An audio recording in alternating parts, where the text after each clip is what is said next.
Originally mainly যে ঘটনাটা সেটা গত 3 থেকে 4 দিন আগে আমি আমার সোশ্যাল মিডিয়াতে একটা ভিডিও পোস্ট করেছিলাম, যেখানে একটা আমি বিশালগড় রিলেটেড ইস্যুকে নিয়ে আমি একটা অ্যাওয়ারনেস ভিডিও আমি দিয়েছিলাম, পোস্ট করেছিলাম।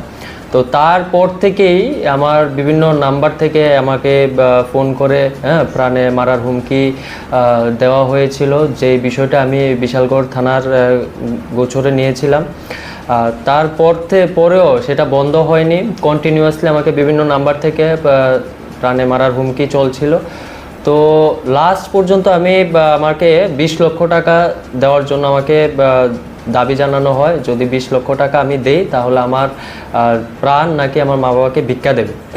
তো তারপরেই যেহেতু আমি আগরতলা পশ্চিম থানার আন্ডারে বর্তমানে আমি থাকি, তো আমি পশ্চিম থানাতে একটা রিটার্ন কমপ্লেন করি, এফআইআর রেজিস্টার করি। কিন্তু আমি সব ডাটা দেওয়ার পরেও টোটাল এখন 48 ঘন্টার উপরে হয়ে যাচ্ছে, কোনো অ্যাকশান নেই, কন্টিনিউয়াসলি সেই থ্রেট চলছে। লেটেস্ট যেটা আমার হোয়াটসঅ্যাপে আপনারা দেখতে পাবেন, এই যে ওপেন আমাকে পিস্তল আর গুলি সহ ছবি পাঠিয়ে বলা হয়েছে আজকে নাকি আমার লাস্ট দিন।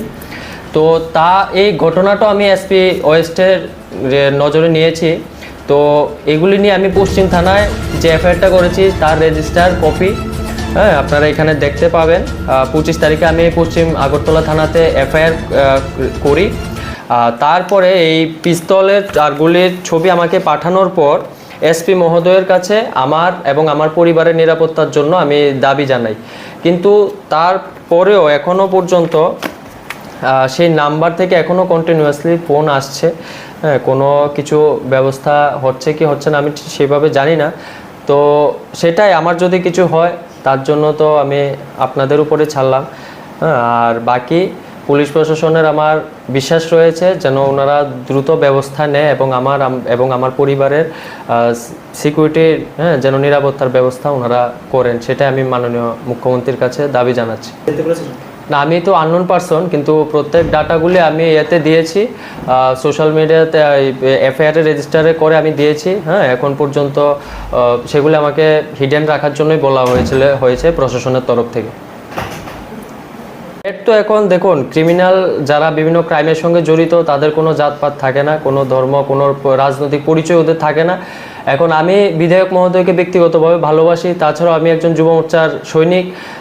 তো আমি দাদার সাপোর্টে এবং যুব মোর্চার যে এখন বর্তমানে যে পরিস্থিতি সোশ্যাল মিডিয়াতে চলছে, দাদার ভাবমূর্তিকে নষ্ট করার জন্য যে একটা চক্রান্ত, তার প্রতিবাদেই তো আমি ভিডিওটা দিয়েছিলাম। তারপর থেকেই তো বিভিন্ন থ্রেট আসা শুরু করেছে।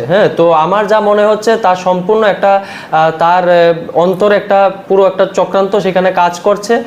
তা আজ না হয় কাল সবার সামনে, রাজ্যবাসীর সামনে বেরিয়ে আসবে যে আসল ঘটনাটা কি।